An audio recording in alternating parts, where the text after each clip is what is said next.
ലോകമെമ്പാടുമുള്ള ആനപ്രേമികൾ നെഞ്ചേറ്റിയ പേരാണ് തെച്ചിക്കോട്ടുകാവ് രാമചന്ദ്രൻ. ഏഷ്യയിലെ ഏറ്റവും തലയെടുപ്പേറിയ കൊമ്പനില്ലാതെ പൂരം പൂരമാകില്ലെന്നാണ് തൃശൂരുകാർ പറയുക. ആശങ്കകൾ ഒഴിഞ്ഞതോടെ രാമന്റെ വരവിനായി കാത്തിരിക്കുകയാണ് നാടും നഗരവും. ലെവിൻ കെ വിജയനും ക്യാമറമാൻ അരുൺ നായരും ചേർന്ന് തയ്യാറാക്കിയ റിപ്പോർട്ട് കാണാം. രാമൻ രാമൻ ആവേശമുയരട്ടെ, ആഘോഷ പെരുമ്പറ മുഴങ്ങട്ടെ. രാമനാണ് വരുന്നത്, രാജാവാണ് വരുന്നത്. ശ്രീ കുങ്കുമത്തിന്റെ കുറിവരച്ച് തിരുപ്രസാദമൂട്ടി ശ്രീ എഴുന്ന കാവിലമ്മയും ശ്രീരാമചന്ദ്ര സ്വാമിയും ആൽത്തറ തമ്പുരാന്റെ മണ്ണിലേക്ക് അയക്കുന്ന രാമരാജാവാണ് ഈ വരുന്നത്. പകരം വെക്കാൻ മറ്റൊരു കരിവീരനോ ചാർത്തിക്കൊടുക്കാൻ ഇനിയൊരു വിശേഷണമോ ഏകഛത്രാധിപതി രാമനില്ല. കരുത്തിന്റെ പ്രതീകവും ആനച്ചന്തത്തിന്റെ അവസാന വാക്കുമാണ് രാമൻ. കുറുമ്പിനും കുസൃതിക്കും കുറവൊട്ടുമില്ലെങ്കിലും പൂരം പൂരമാകണമെങ്കിൽ രാമൻ വടക്കുംനാഥന് മുന്നിലെത്തണം. മാതംഗ രാജകുലേശൻ ശ്രീ ദുർഗാദാസ കലിയുഗ രാമൻ, സാക്ഷാൽ ഏകഛത്രാധിപതി തെച്ചിക്കോട്ടുകാവ് രാമചന്ദ്രൻ. 61 വയസ്സ് പ്രായം പിന്നിടുമ്പോഴും രാമന്റെ ഗജരാജ പട്ടത്തിന് ഇളക്കം തട്ടിയിട്ടില്ല.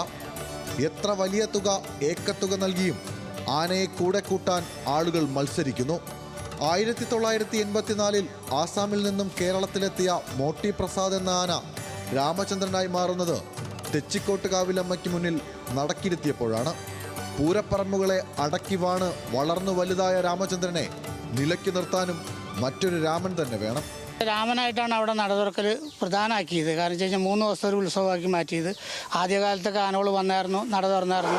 പക്ഷെ അതൊന്നും നമ്മൾ അറിഞ്ഞായിരുന്നില്ല. രാമൻ്റെ സ്വഭാവ ഗുണത്തിനാണ് എനിക്ക് ബന്ധം കൂടുതൽ രാമനോട്. കാരണം വെച്ച് കഴിഞ്ഞാൽ ഞാൻ പറഞ്ഞില്ലേ, ഒരു കാര്യത്തിന് നമ്മളെ ബുദ്ധിമുട്ടിക്കുന്ന ഒരു പരിപാടി രാമൻ്റെ അടുത്ത് ഇതുവരെ കണ്ടിട്ടില്ല. പിന്നെ ആനകളാകുമ്പോൾ കുറച്ച് വികൃതിയൊക്കെ ഉണ്ടാവും, അങ്ങോട്ട് കൊണ്ട് എടുത്ത് ചാടും ഓടും.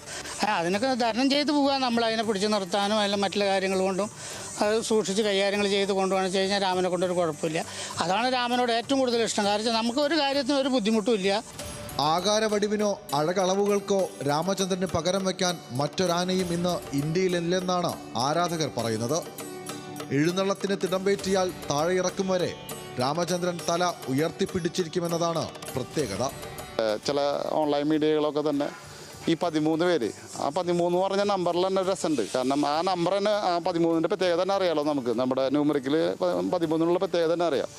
ആ പ്രത്യേകത വെച്ചുകൊണ്ട് തന്നെയാണ് ആ ബുദ്ധിപൂർവ്വം അന്നത്തെ ആളുകൾ ആ 13 എന്നുള്ള വാക്ക് ഉപയോഗിച്ചിട്ടുള്ളത്. നമ്മുടെ ആധികാരികമായ രേഖകളിലും സാങ്കേതികമായിട്ടും ഒക്കെ ചെക്ക് ചെയ്ത് കഴിഞ്ഞാൽ ഇതുവരെയുള്ള രേഖകൾ വെച്ചിട്ട് 6ൽ പരം കൂടുതലുള്ള ഈ 41 കൊല്ലത്തെ കാലഘട്ടത്തിനുള്ളിൽ ആന ഈ തെച്ചിക്കോട്ടുകാവ് ദേവസ്ഥയിൽ വന്നിട്ട് 41 കൊല്ലത്തെ കാലഘട്ടത്തിൻ്റെ ഉള്ള 6 പേരിൽ കൂടുതൽ ഇതുവരെ ഒരു രേഖകളിലും ഇല്ല, ഒരു കാര്യങ്ങളിലും ഇല്ല. അതും ആന ബോധപൂർവമോ ആയിട്ട് ചെയ്തതോ അതേപോലെ തന്നെ പാപ്പാമാരെ നേരിട്ട് ചെയ്തതായിട്ടുള്ള ഒരു മറ്റേ പ്രവൃത്തികളോ മരിച്ചതോ ആ കേസുകളിലില്ല. പക്ഷേ എങ്ങനെയാണ് ഈ 13 പേരുടെ വാർത്ത വരുന്നതെന്ന് അറിയില്ല. 13 പേരുടെ വാർത്ത വരുമ്പോൾ തന്നെ ആ 13 പേരുടെ അഡ്രസ്സ് തരാൻ പോലും പറ്റുന്നില്ല. ഓരോ പൂരത്തിനും രാമൻ വരുന്നതും വരാതിരിക്കുന്നതുമെല്ലാം വാർത്തയാണ്. രാമചന്ദ്രൻ ഇല്ലാത്ത പൂരത്തെ ബഹിഷ്കരിക്കാൻ ആളുകൾ തയ്യാറായതും പ്രതിഷേധവുമായി തെരുവിലിറങ്ങിയതുമെല്ലാം പഴയ ചരിത്രം. ഈ ക്ഷേത്രവും ഈ നാട്ടുകാരും ഞങ്ങൾ പേരാമംഗലം നിവാസികളും എല്ലാം ഇത്രയധികം ഫേമസ് ആവാൻ കാരണം നമ്മുടെ തെച്ചിക്കോട്ടുകാവ് രാമചന്ദ്രൻ കാരനാണ്. അത് ഇദ്ദേഹം തെച്ചിക്കോട്ടുകാവ് രാമചന്ദ്രൻ പേരാമംഗലത്തിൻ്റെ പുണ്യമാണ്. ഈ കാവിലമ്മയുടെ എല്ലാ അനുഗ്രഹങ്ങളും ഉള്ള ആനയാണത്. എന്ത് തടസ്സങ്ങൾ വന്നു കഴിഞ്ഞാലും അവസാന സമയം വന്നു കഴിഞ്ഞാൽ കാവിലമ്മ അതെല്ലാം ക്ലിയറാക്കി തരും. അത് എന്നും ഇതേമാതിരി ഓരോ പ്രശ്നങ്ങൾ എന്തെങ്കിലും തൃശ്ശൂരം വരുമ്പോൾ എന്ത് ഇത് വന്നു കഴിഞ്ഞാലും ആദ്യം ചെറിയൊരു തടസ്സം വരും.